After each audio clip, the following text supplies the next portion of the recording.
OG taking the stage here, indeed. The defending champions of the international, holders of the Aegis. We saw them during the opening ceremony, placing that Aegis on the pedestal as they now have rings as a remembrance of that achievement. But they are not done yet. They want more. They would like to be the first team to win 2 TIs and also be the one to do that in a row. Wouldn't that be a tremendous achievement? That would be unheard of.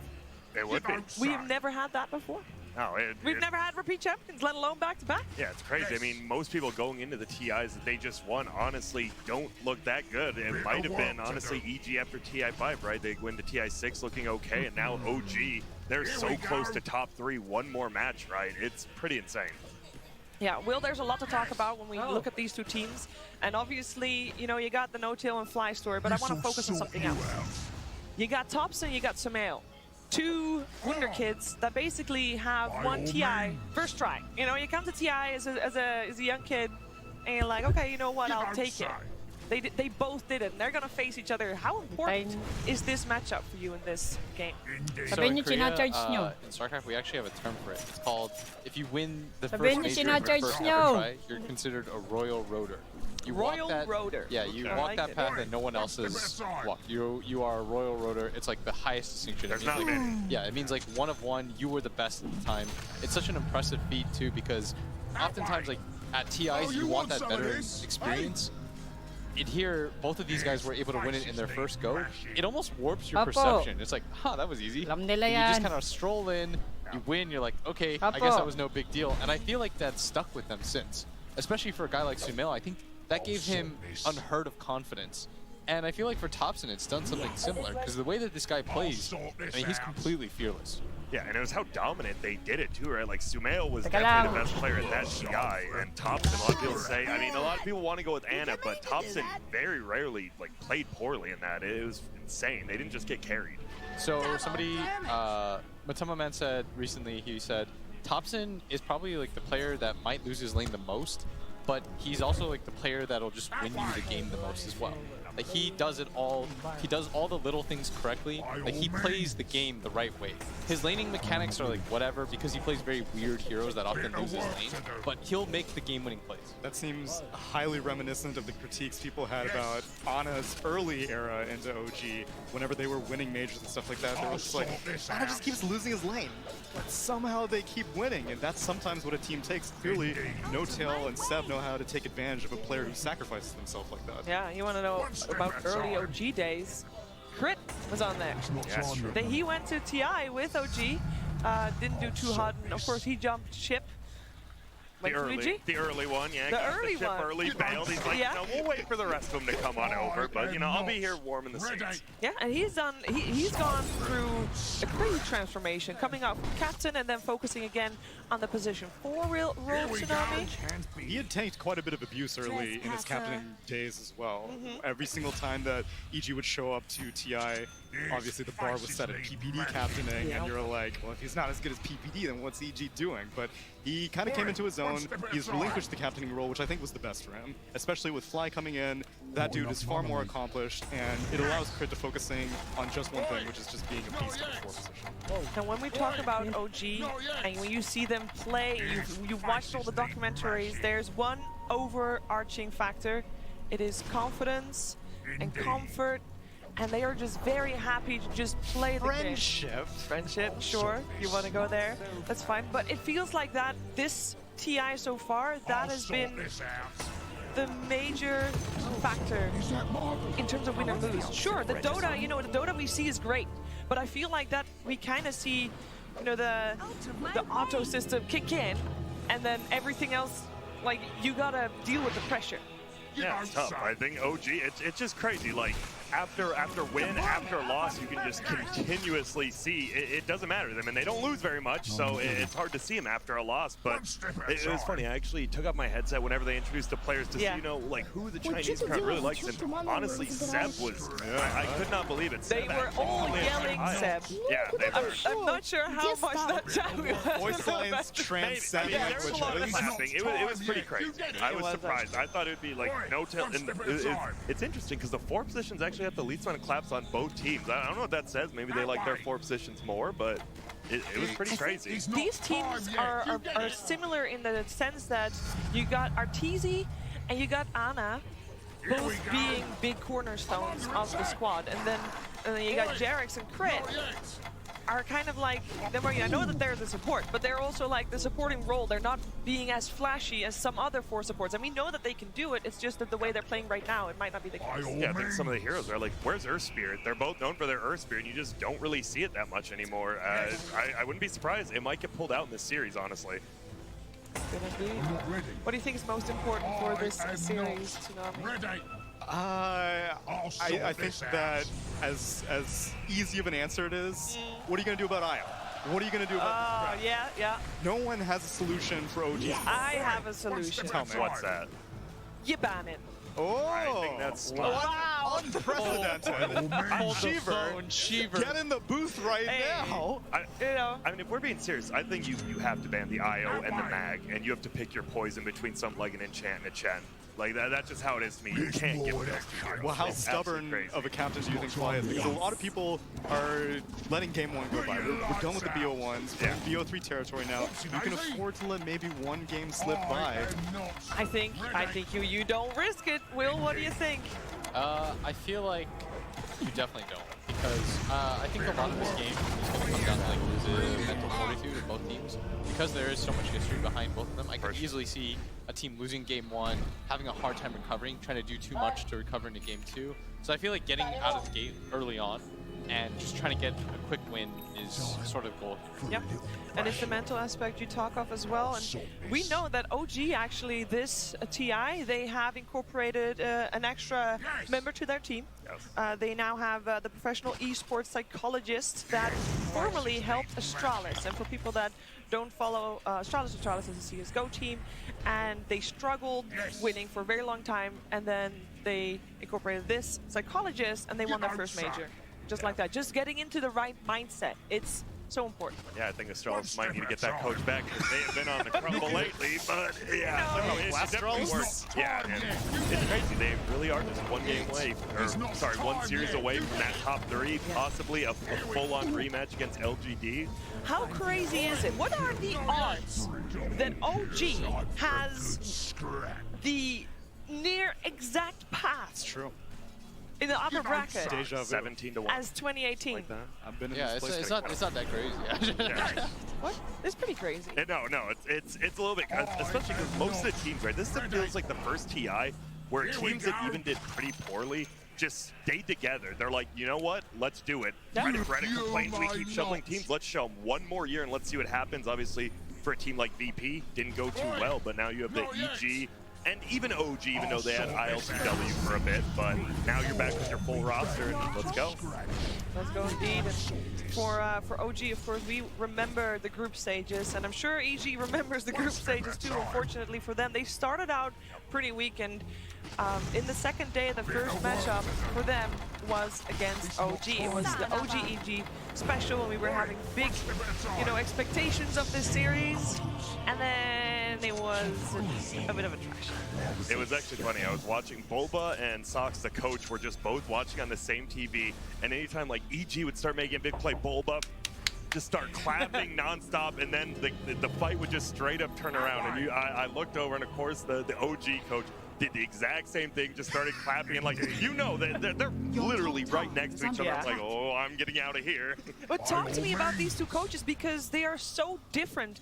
We didn't have Soxka with OG previous TI.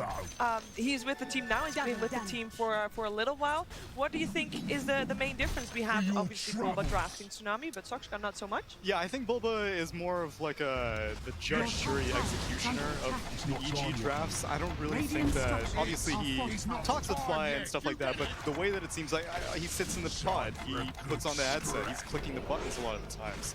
Whereas with Soxa, obviously he has Seb in the background, and Seb had a long storied history of being OG's coach. So it's more collaborative on the OG side, at least based on what we see outside, but we may be able to see Casey and talk to her for a little more insight.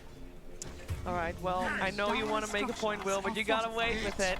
You gotta wait with it until after the first game of this blockbuster of a series. Let's get in to the draft.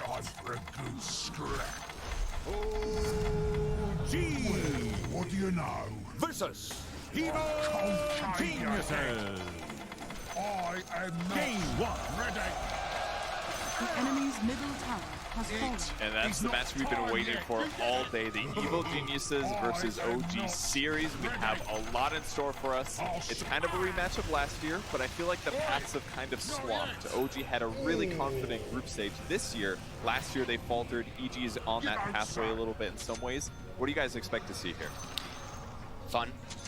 Just fun match? Fun, lots of battling. I think could be a really fast game, or it could be a really long one. I don't think the middle ground is really what I'm looking at here for this one. I think it could just go really, really one-sided on either one of those fronts. I mean, OG has definitely done that sometimes recently. Yeah. In their last series, had some crazy 20-minute wins with abusing the IO strat, but not this game. IO getting banned finally.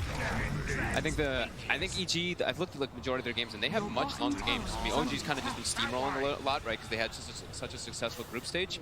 But yeah, that's the one thing I'm concerned for EG. It's just getting caught off guard a little bit here and just getting like kind of run over. So I think that they want to be able to take the fight to OG, because OG is going to look to battle a lot, especially from watching how EG is playing a lot of the farm game.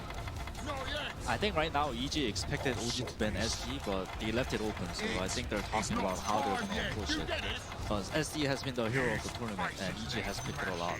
And banning Naga Siren in the first phase is basically unseen right now, so they're just clearly trying to let a lot of tier 1 heroes through. Is that what you're thinking? I think they're just targeting EG's like top heroes, right? They love their Naga Siren on Arteezy, and they absolutely love Sumail's Leshrac, so they're just like, okay, these are super comfort heroes for them, get rid of them. Yeah, that's exactly what I was thinking too. So, unlike the LGD BGD game series, the 3 supports left: Elder Titan, Ogre Magi, Shadow Demon. I'm under attack. Are they going to take the SD? He's not. I think that's the best support right now. It's like SD and Enchantress are in the pool, right? SD, Enchantress, Good point. Chen if you want to go for that. Oh yeah, Enchantress has been very contested between these two teams.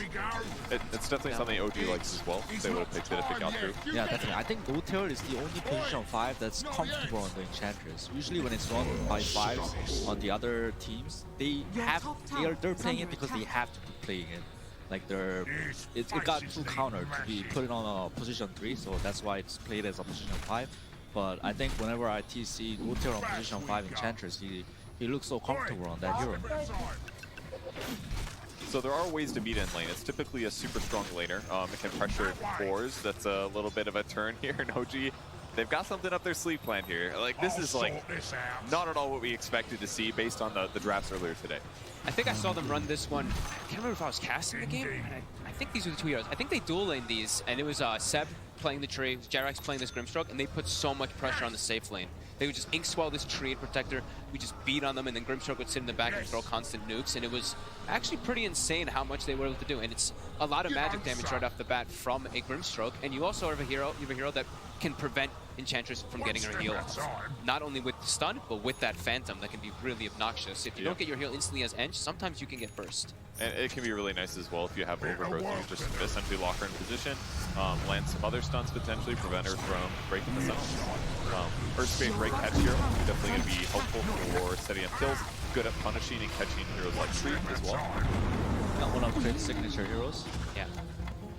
Yeah, so I really like the OG 2 picks against the Enchantress. It might not have damage, but I think it comes from the damage comes from Thompson's and Ana's heroes. So the control is definitely there.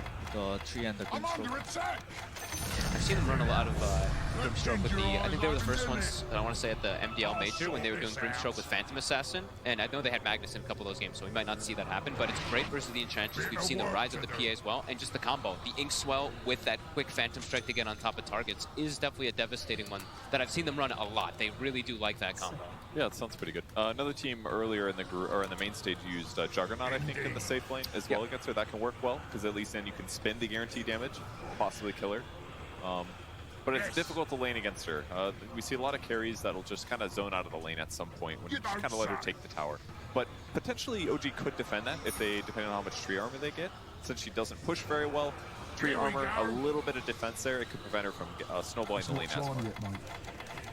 I'm wondering if EG wants something like a... I think they want at least some strong 5-position hero. What I'm looking at is actually, especially after that last game, even though it's FY playing it, Jakiro. I think that's one of the heroes we see played a lot versus Tree and Protector because you have this really slow windup and it just secures the lane. This Tree can sometimes just crush your safe lane. So I think that could be a possibility, and I think it's a good hero that works really well for EG with the Earth Spirit in combination. Yeah, I like that a lot. Attack speed slows against anybody that attacks slow, and the other thing, tons of damage over time. It basically nullifies his armor if he ever wants to use it to save people mid-game.